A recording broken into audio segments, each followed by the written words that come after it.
Hello everyone and welcome back to my channel. आज की video के अंदर मैं बताऊंगा कि कस्टम कंपोनेंट्स क्या होते हैं और रिएक्ट के अंदर हम अपने कस्टम कंपोनेंट्स कैसे बना सकते हैं और उन कस्टम कंपोनेंट्स को हम रीयूजेबल कैसे बना सकते हैं ताकि मल्टीपल जगहों पे हम उसी कंपोनेंट को यूज़ करके अपना यूआई डिज़ाइन कर सकें। So let's get started. और सबसे पहले मैं अपने app.jsx के ऊपर आ गया हूँ और यहाँ पे मेरा सर्वर भी रन हो रहा है जो कि आप देख सकते हैं इस ब्राउज़र के अंदर चल रहा है।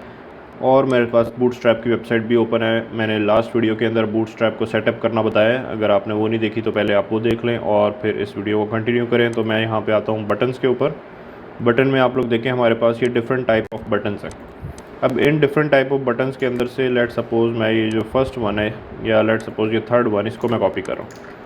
जैसे ही मैं इसको यहाँ पे पेस्ट करूँगा, सेव करूँगा, तो यहाँ पे हमारे पास एक बूटस्ट्रैप का सक्सेस बटन आ गया। ओके, और ये सक्सेस ग्रीन कलर क्यों आ रहा है? क्योंकि BTN सक्सेस की क्लास हमने दी हुई है। अगर मैं इसको रिमूव कर दूँगा तो ये क्लास भी रिमूव हो गई है, तो इसका मतलब ग्रीन बैकग्राउंड रिमूव हो गया। तो BTN success already pre defined class है बूटस्ट्रैप के अंदर। ओके, अब मैं यहाँ से आगे चलता हूँ और मैं चाहता हूँ कि ये वाला जो बटन है ये एक जगह पे तो यूज़ नहीं होना, ये तो मल्टीपल जगहों पे यूज़ होना है मेरी ऐप के अंदर, मेरी पूरी वेबसाइट के अंदर। तो मैं इसको यहाँ से कट करता हूँ और अपना एक सोर्स के अंदर आके एक फ़ोल्डर क्रिएट करता हूँ। उस फोल्डर का नाम मैं रख देता हूँ कंपोनेंट्स, और इस कंपोनेंट में एक कंपोनेंट बनाता हूँ, लेट सपोज़ button.jsx।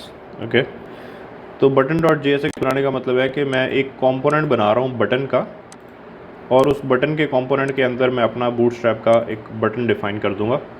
तो मैं यहाँ पे लिखूँगा, इससे हमारा एक बॉयलर कोड आ जाता है। अगर आप इसको नहीं भी लिखना चाहते तो आप यहाँ पे एक फ़ंक्शन क्रिएट करें, फंक्शन बटन, जैसे हमने ऐप के अंदर किया था, और इसी को हम कर देते हैं एक्सपोर्ट डिफ़ॉल्ट बटन। ओके, और यहाँ पे आने के बाद हम कोई चीज़ रिटर्न करेंगे। रिटर्न में मैं असल में वही वाला बटन रिटर्न करना चाहता हूँ जो कि मैंने बूटस्ट्रैप से कॉपी किया। ओके, तो ये हमने कर दिया है। अब क्या होगा,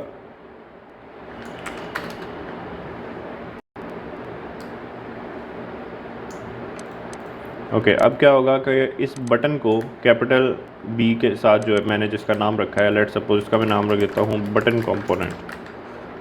इस बटन कंपोनेंट को ही मैंने एक्सपोर्ट कर दिया, तो मैं इसको इंपोर्ट कर सकता हूँ। और हमने ये जो कस्टम कंपोनेंट खुद से क्रिएट किया है बटन कंपोनेंट, इसको मैं यूज़ कैसे करूँगा? मैं इसको एज अ टैग यहाँ पे लिखूँगा बटन कंपोनेंट, और यहाँ पे देखें आप हमारे पास आ रहा है फ्रॉम कंपोनेंट्स बटन, तो हम इसको इंपोर्ट भी कर लेंगे और यहाँ पे ये इंपोर्ट भी होगी और ये सेल्फ क्लोजिंग होगा। तो मैं इसको इस तरीके से क्लोज़ कर देता हूँ।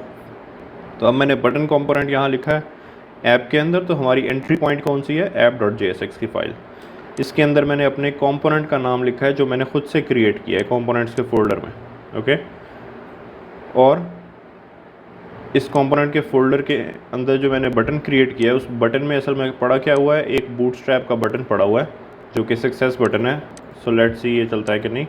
मैं यहाँ पे देखता हूँ, रिफ़्रेश भी करके देख लेते हैं। हमारे पास ये वाला बटन आ रहा है, और ये बटन कहाँ से लोड हो रहा है? इस वाले कंपोनेंट से। और ये जो बटन कंपोनेंट है ये असल में हमारा अपना कंपोनेंट है जो कि हमने खुद से क्रिएट किया है। ओके, और ये रिटर्न क्या कर रहा है? सिर्फ एक बटन को। अच्छा, ये तो हो गया कि हम अपना एक कंपोनेंट कैसे बना सकते हैं खुद से। लेट सपोज अगर मुझे एक और दफ़ा बटन चाहिए तो मैं दोबारा से ये वाली पूरी कमांड नहीं लिखूँगा बटन की। अगर मुझे सक्सेस बटन ही चाहिए तो मैं ये सिर्फ इसको पेस्ट कर दूँगा, फिर इसको पेस्ट कर दूँगा। जितनी दफ़ा मुझे ये वाला बटन चाहिए, जहाँ पे भी चाहिए, सिर्फ इसको बार बार कॉल करने से, इस कंपोनेंट को कॉल करने से हमारे पास ये एक बटन अपीयर होता रहेगा हर जगह पे। लेट सपोज़ अगर आपके पास डिफरेंट पेजेस हैं वेबसाइट के, और हर पेज के ऊपर आप ये वाला बटन चाहते हैं विद सेम स्टाइलिंग, तो उस बटन को अलग से हमने डिफ़ाइन कर लिया है। और डिफ़ाइन करने का फ़ायदा ये हुआ कि अब जब भी मैंने ये वाला बटन लेके आना है सक्सेस वाला, तो मैं सिर्फ क्या करूँगा, इस अपने कंपोनेंट के नाम को लिखूँगा एज अ टैग नेम, और ये बटन अपीयर हो जाएगा। ओके, अच्छा, अब इससे आगे चलते हैं और मैं आपको बताता हूँ प्रॉप्स के बारे में। प्रॉप्स क्या होती है कि लेट सपोज़ ये जो एक बटन है, अब ये तो हमारा बटन है, इसके अंदर लिखा हुआ है सक्सेस। अब अगर तो ये वाला बटन आपके लॉगिन पेज पे यूज़ होना है तो यहाँ तो लिखा होना चाहिए लॉगिन। अगर ये साइनअप के पेज पे यूज़ होना है तो यहाँ लिखा होना चाहिए साइनअप। तो यहाँ पे तो एक ही टेक्स्ट लिखा हुआ है। तो मैं ये चाहता हूँ कि ये वाला जो टेक्स्ट है ना, ये डायनामिक टेक्स्ट हो, बेस्ड ऑन द पेज मैं खुद से पास कर सकूँ इसको। तो हम पास कैसे करते हैं किसी एक वेरिएबल को एक कंपोनेंट के अंदर, कैसे पास करते हैं वो हम देखते हैं। हमने यहाँ पे आना है और यहाँ पे मैं कोई नाम दे देता हूँ, लेट सपोज मैं कहता हूँ टेक्स्ट और टाइटल, और टाइटल में मैं लिख देता हूँ कि इस बटन का टाइटल होना चाहिए साइन इन। ओके, अब इस टाइटल को मैं यहाँ पे कैसे गेट करूँगा इस पेज के अंदर, मैं इसके जो हमारा कंपोनेंट है उसकी ब्रैकेट्स के अंदर आके यहाँ लिख दूँगा प्रॉप्स। ओके, और मैं प्रॉप्स को यहाँ पे कंसोल करवा के आपको दिखाता हूँ कि प्रॉप्स में इस टाइम क्या पड़ा हुआ है। मैं यहाँ पे अपने इंस्पेक्ट एलिमेंट को खोलता हूँ, कंसोल में जाता हूँ, देखिए प्रॉप्स के अंदर एक ऑब्जेक्ट पड़ा है, उस ऑब्जेक्ट में लिखा हुआ है टाइटल साइन इन। ओके, तो इसका मतलब ये जो बटन डॉट JSX है लाइन नंबर 4 पे, ये वाला जो चल रहा है, इस प्रॉप्स के अंदर एक ऑब्जेक्ट पड़ा है, उस ऑब्जेक्ट के अंदर टाइटल पड़ा हुआ है। इसका मतलब मैं लिखूँगा प्रॉप्स डॉट टाइटल, तो प्रॉप्स डॉट टाइटल की वैल्यू क्या आ जाएगी, साइन इन आ जाएगी, जो कि मैंने यहाँ से पास की है। तो अगर मैं इसको डायनेमिक बनाना चाहता हूँ तो यहाँ पे मैं क्या लिखूँगा, प्रॉप्स डॉट टाइटल, और क्योंकि ये रिएक्ट है तो मैं कर्ली ब्रैकेट्स लगा के इसकी वैल्यू को प्रिंट करूँगा, क्योंकि ये वेरिएबल की वैल्यू है। तो अब आप लोग देखें यहाँ पे लिखा गया साइन इन। लेट सपोज अगर मुझे एक और बटन चाहिए जिसमें मैं चाहता हूँ कि लिखा हो कंटिन्यू विद गूगल, एक और बटन चाहिए जिसमें लिखा हो डिलीट अकाउंट। ओके, तो अब ये 3 बटन हैं विद डिफरेंट टाइटल्स। मैं सेव करूँगा, डिफरेंट डायनामिक टाइटल्स आ गए हैं जो कि मैंने यहाँ से पास किए हैं, किस पे, अपने कस्टम बटन कंपोनेंट के ऊपर पास किए हैं, और उसके अंदर से मैंने टाइटल निकाल लिया using props dot title. Okay, अच्छा, यहाँ पे आप एक और काम कर सकते हैं, इस तरीके से तो ये काम कर रहा है, और आप डायरेक्टली ये भी कर सकते हैं, यहाँ पे प्रॉप्स लिखने की बजाय आप यहाँ पे लिखें टाइटल, क्योंकि हमें पता है यहाँ से क्या चीज़ आ रही है, हमारे पास टाइटल ही तो आ रहा है। इस टाइटल को मैंने यहाँ गेट करना है, लेकिन क्योंकि हमारे पास प्रॉप्स के अंदर क्या आता है, एक पूरा ऑब्जेक्ट आता है, तो मैं उस ऑब्जेक्ट के अंदर से अपना पैरामीटर निकालूंगा यूजिंग कर्ली ब्रैकेट्स। इसको कहते हैं डीस्ट्रक्ट करना हमारे ऑब्जेक्ट को। ठीक है, तो हमने अपने ऑब्जेक्ट के अंदर से डीस्ट्रक्ट करके अपना उस वेरिएबल की वैल्यू निकाल दी है जो कि मैंने यहाँ से पास किया था, क्योंकि हमें पता है कि जो यहाँ पे प्रॉप्स आते हैं वो असल में एक ऑब्जेक्ट होता है। तो अब अगर मैं यहाँ पे लिखता हूँ टाइटल, तो अब मुझे प्रॉप्स लिखने की ज़रूरत नहीं है, क्योंकि प्रॉप्स तो डिफाइंड ही नहीं है। अब सिर्फ क्या चीज़ डिफाइंड है, टाइटल। तो ऐसे भी ये बिल्कुल सही काम करेगा। इसको रिफ़्रेश करते हैं तो अभी भी हमारे पास टाइटल यहाँ पे रिसीव हो रहा है। इस तरीके से मैं यहाँ पे मल्टीपल वैल्यूज़ भी पास कर सकता हूँ। लेट सपोज मैं कहता हूँ बटन टाइप, और बटन टाइप में मैं पहला कह देता हूँ सक्सेस, दूसरी बटन टाइप में कह देता हूँ डेंजर, और तीसरी बटन टाइप में कह देता हूँ लेट सपोज प्राइमरी। अब ये टाइप जब पहुंचेगी यहाँ पे तो हम इसको कैच कैसे करेंगे, यूजिंग कर्ली ब्रैकेट्स, और मैंने यहाँ पे लिख दिया टाइप। आप इन दोनों को कैच कर सकते हैं, यूजिंग प्रॉप्स भी कर सकते हैं। फिर आपको लिखना पड़ेगा props dot title, props dot type. तो मैंने इनको क्या किया, डायरेक्टली इस तरह लिख दिया कर्ली ब्रैकेट्स को यूज़ करते हुए। और इस टाइप के अंदर अब मेरे पास पड़ा हुआ है कि एक बटन किस टाइप का है, सक्सेस है, डेंजर है, या फिर प्राइमरी है। तो यहाँ पे अगर मैं BTN माइनस डेंजर कर दूंगा ना, अगर आप लोग देखें BTN माइनस डेंजर कर दूंगा तो ये डेंजर हो जाएगा। इसका मतलब BTN हाइफन उसके आगे जो भी मैं लिखूँगा, हमारी जो टाइप इधर से आ रही है, ठीक है, जो टाइप इधर से आ रही है वो यहाँ पे लिखने के बाद हमारा बटन उस टाइप का हो जाएगा। तो मैं यहाँ पे एक काम करता हूँ, इस पूरे को ख़त्म करके यहाँ पे मैं टेम्पलेट स्ट्रिंग्स इस तरह लेके आता हूँ, और इसके अंदर हम वेरिएबल की वैल्यू लिख सकते हैं।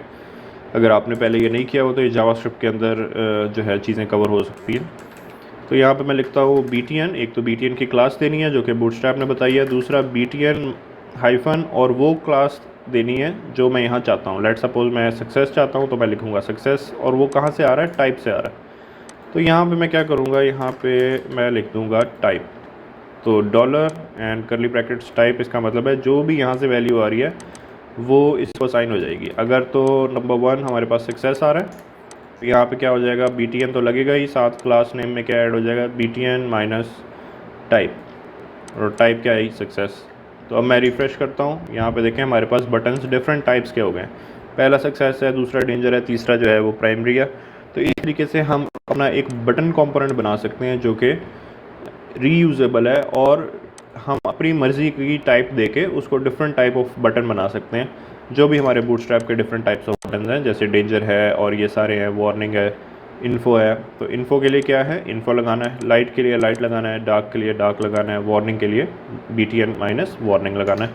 तो आप जो भी टाइप यहाँ से भेजेंगे, लेट सपोज मैं यहाँ से वार्निंग भेज देता हूँ, तो हमारे पास चौथा बटन भी ऐड हो जाएगा वार्निंग का, ठीक है। और यहाँ से आप इसका टाइटल भी चेंज कर सकते हैं, वार्निंग बटन।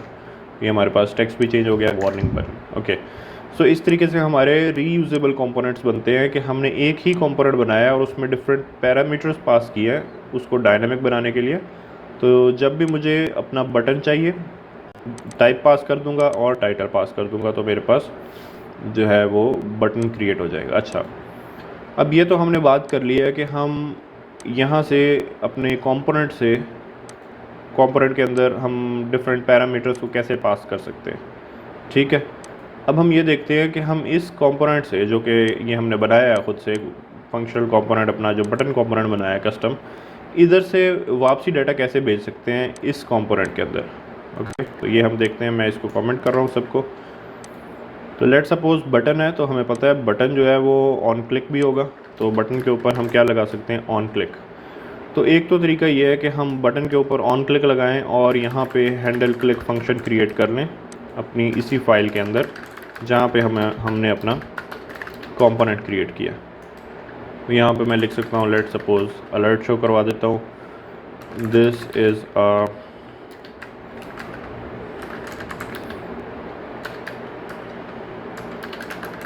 सक्सेस बटन और डेंजर बटन और वट एवर जो भी टाइप आएगी हमारी।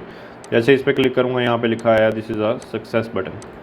ओके, तो ये तो अलर्ट बॉक्स शो हो गया किसके अंदर, उसी फाइल के अंदर।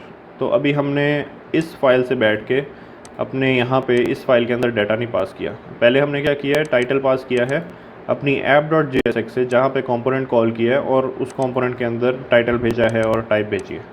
अब मैं भेजना चाहता हूँ कि ये वाला जो हैंडल क्लिक है ये यहाँ पे डिफाइन ना हो, बल्कि ये क्या हो, हमारी मेन फाइल के अंदर चला जाए जहाँ पे ये कंपोनेंट कॉल हुआ है। तो मैं क्या करूँगा, इस हैंडल क्लिक को इधर लिखूँगा और यहाँ पे आके मैं बता दूँगा कि मेरे पास हैंडल क्लिक के नाम से आ रहा है पैरामीटर, और वो एक हैंडल क्लिक फंक्शन को चलाएगा, जिस फंक्शन को मैं अब डिफ़ाइन करता हूँ कहाँ पे, अपनी मेन फाइल के अंदर। ओके, तो अब आप देखें यहाँ पे मैंने क्या किया है, इसको भी हम रीअरेंज कर लेते हैं। अब मैंने ऑन क्लिक करने पे एक फंक्शन चलाया है जो कि असल में हमारा एक पैरामीटर है जो किधर जाएगा, हमारी मेन फाइल के अंदर जहाँ पे हमने बटन कंपोनेंट को कॉल किया, और ये हैंडल क्लिक चल जाएगा। इस फंक्शन का नाम आप कुछ भी रख दें। लेट सपोज मैं कहता हूँ रन दिस फंक्शन। इस रन दिस फंक्शन के अंदर मैं एक अलर्ट शो करवा रहा हूँ और विद द टाइप। अच्छा, टाइप मुझे यहाँ पे चाहिए, तो यहाँ पे टाइप कैसे आएगी। अब टाइप की वैल्यू तो मेरे पास पे डिफाइन है या फिर इस पूरी फाइल के अंदर है, तो इसका मतलब मुझे यहाँ से टाइप भी भेजनी पड़ेगी। तो मैं टाइप कैसे भेजूँगा, यूजिंग एरो फंक्शन, और यहाँ पे मैं लिख देता हूँ टाइप। ये टाइप ऑटोमेटिकली यहाँ पे पहुँच जाएगी। ओके, अब मैं इसको रिफ़्रेश करता हूँ और साइन इन पे क्लिक करता हूँ, तो यहाँ पे देखिए लिखा आ रहा है this is a success button. Okay, तो इसका मतलब क्या है कि आपने एक ऐसा कंपोनेंट बनाया है जिसके अंदर आप डेटा पास भी कर सकते हैं और जो आपको एक कॉल बैक फंक्शन भी भेज सकता है। जब इस पर क्लिक होगा, जब इस बटन के ऊपर क्लिक होगा, ये आपको एक फंक्शन वापसी भी भेज सकता है। उस फंक्शन को मैं कॉल करके कोई भी चीज़ परफॉर्म करवा सकता हूँ। तो इस तरीके से भी आप कर सकते हैं। इसमें क्या हुआ है कि हमने अपने कंपोनेंट को डाटा पास किया है और फिर कंपोनेंट ने वापसी हमें डाटा पास किया, ठीक है, या फिर एक आप कह सकते हैं एक फंक्शन पास किया है बैक उस जगह पे जहाँ पे हमारा कंपोनेंट कॉल हुआ था। I hope this make sense. और इस तरीके से हम अपने पेरेंट से चाइल्ड के अंदर और चाइल्ड से पेरेंट के अंदर डाटा पास कर सकते हैं। इस तरीके से आप कस्टम कंपोनेंट्स बना सकते हैं। इन कस्टम कंपोनेंट्स को डिफरेंट जगहों पे यूज़ कर सकते हैं। हर कस्टम कंपोनेंट पे क्लिक होने के बाद कोई ऑपरेशन परफॉर्म कर सकते हैं। अगर आप चाहते हैं कोई पैरामीटर आपने भेजना है अपने फंक्शन पे क्लिक होने के बाद, अपने बटन पे क्लिक होने के बाद, तो आप इस तरीके से कॉल बैक फंक्शन क्रिएट करके उसमें अपना पैरामीटर पास कर सकते हैं। अगर आपको कोई पैरामीटर पास नहीं करना तो आप इसको भी रिमूव कर दें और इन ब्रैकेट्स को भी रिमूव कर दें। सिंपल हैंडल क्लिक लगाया है, लेकिन अब इसके साथ टाइप की वैल्यू नहीं आएगी जो कि मुझे अपने मेन पेज पे चाहिए थी, ठीक है। तो इसलिए फिर मैंने यहाँ पे टाइप लिखा है। I hope this make sense. अगर आपके कोई कमेंट्स हों, कोई क्वेश्चंस हों, तो आप कमेंट सेक्शन में ज़रूर पूछें। और that's all for this video. I will see you guys in the next one. Till then, अल्लाह हाफिज़।